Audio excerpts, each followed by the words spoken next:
Interactive radio. Email on air at 5AA.com.au. Peter Godfrey.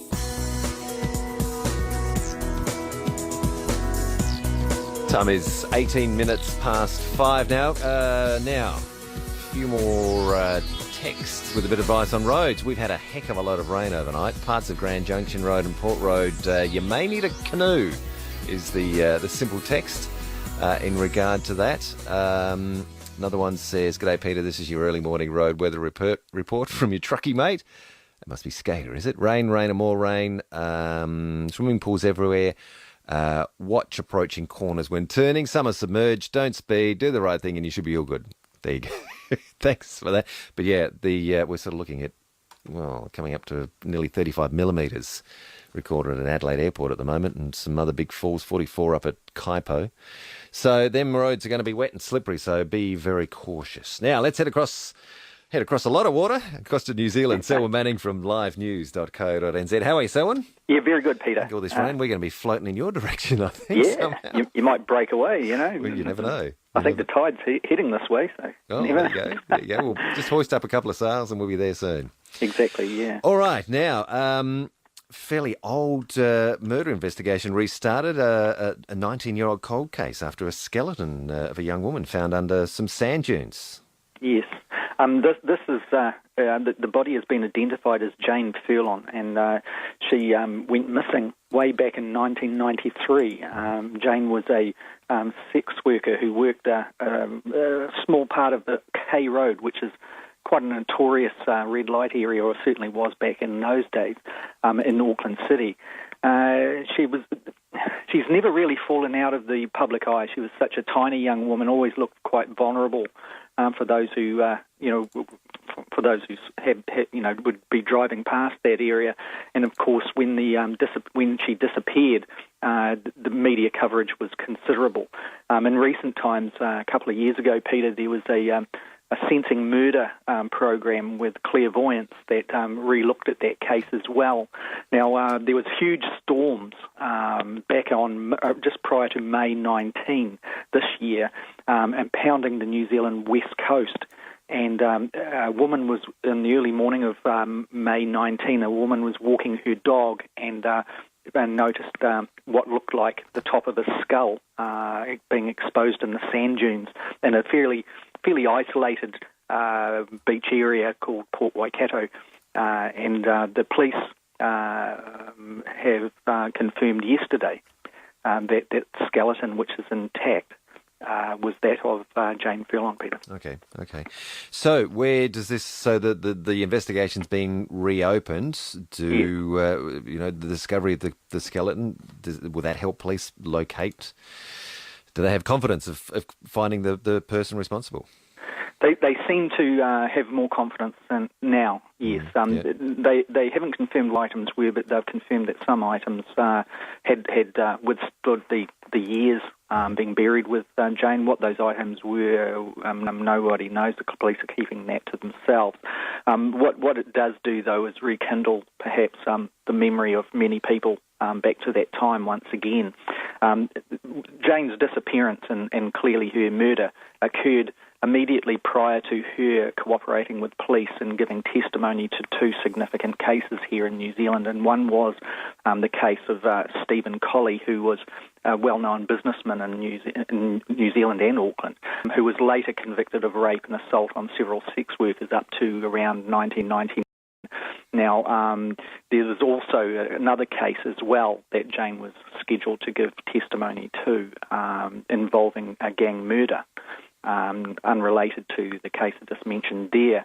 The police obviously have looked all through those two instances, and no doubt we'll be looking at the networks and associates of the various people in the gang associations that were around at that time. And the hope was always, isn't it, that perhaps somebody that kept their seat to themselves way back then, that time levers them into a situation where they may speak out. Yeah, and police have set up a dedicated Facebook page in regard to this as well. Is this following the discovery of yes, the skeleton?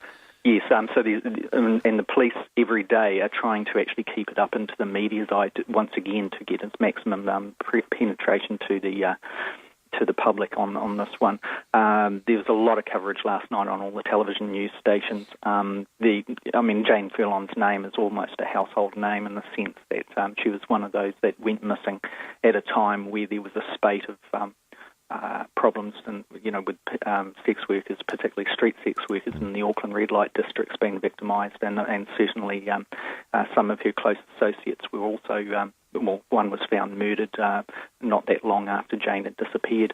So there's been a conviction in many of those cases, but this one is one that has stayed with the public mind, and certainly Jane's family has spoken out in the sense that they always feared, obviously, the worst. But in some way, this puts a certain degree of conclusion to at least they know where her remains were, and now she can be put to rest. Yeah, indeed. Moving on to politics now. Ties between New Zealand and the US, which have been strange once, strained rather, coming a little bit closer. A security pact signed between the two countries. That's right. Now, this occurred yesterday. New Zealand's Defence Minister, Jonathan Coleman, he signed a new US-New Zealand security pact in Washington. It definitely it indicates closer military ties between the two, as you pointed out, once estranged countries. What occurs here on the timeline, if you look back, the last 3 years, what we have seen is going back 4 years now, a warming of relationships that is more obvious. We had Condoleezza Rice under the Bush regime coming to New Zealand and meeting formally with the New Zealand government and indicating that New Zealand was a very, very close and friendly ally, is the way she put it. Then we saw in 2010 the signing of the Wellington Declaration between the New Zealand Prime Minister John Key and the Secretary of State Hillary Clinton. We saw a white paper, defence white paper signed between New Zealand and Australia, organising and mapping out a more strategic and closer logistics relationship in defence respect there. And this one, this Washington Declaration, it isn't an alliance, but it's a declaration, and that is indicating that New Zealand's military intelligence that we will be sharing more with the United States, will certainly be in training exercises militarily and security-wise closer with the United States and Australia. And the momentum is showing that while the ANZUS treaty that fell apart in the 80s after New Zealand sought to establish its anti-nuclear laws here, fell away. This isn't replacing ANZUS as an alliance, but it is certainly showing a very, very friendly and cooperative relationship between all three countries. And it was followed up yesterday, Peter, by your Minister of Defence issuing a statement basically congratulating the signing of this declaration and also what that meant for Australia. Okay. Is the nuclear ban still in place for nuclear-powered vessels in New Zealand? Yes, it is. The law is pretty much enshrined now into the culture of New Zealand that it does forbid any vessel or any type of carriage of a nuclear weapon. It prevents that from being able to enter into New Zealand's territorial waters. The law does not exclude nuclear-propelled vessels. But the convention here is to resist that on all counts. And where New Zealand fell away from the United States' interests was that New Zealand was a favoured port for United States nuclear vessels prior to the law coming into play. And the United States was given an instruction basically by New Zealand saying, if you confirm your ships are not carrying nuclear weapons, they're welcome to be on our ports. The United States would not confirm, would neither confirm nor deny, of course, and so therefore the ban was put there. And the ANZUS treaty between Australia, New Zealand, and the United States fell away. It was defunct, and New Zealand was considered a non-friendly state by the United States for well over 2 decades. Indeed, we know that you are friendly. Oh, yeah. On that one, Selwyn, we have to leave it there. Thank you so much. We'll catch you again next week. Okay, Peter. And we can read more online. Head to livenews.co.nz. That's Selwyn Manning from New Zealand. 27 or nearly 28 minutes past 5. Next, Anne Stone has full update.